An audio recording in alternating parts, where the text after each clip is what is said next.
Ja, lep pozdrav. Danes je bil en lep dan, ne samo zato, da je bilo sonce, ampak preživel sem ga z družino, s psom.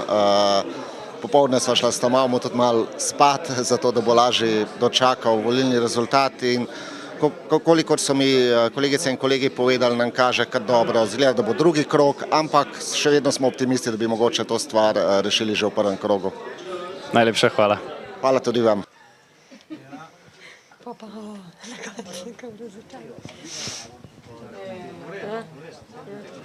Čak, samo mačka, a z mačka nehite, lahko poveste še enkrat? Stranke mislim. Dobro. Ste lahko vsi za eno izjavo?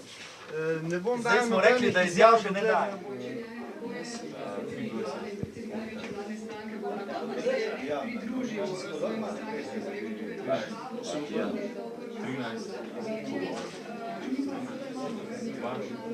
Ja, današnji dan sem preživel več ali manj doma, umirjeno, tako, ker se tudi prileže po enomesečni kampanji, ki je bila precej naporna.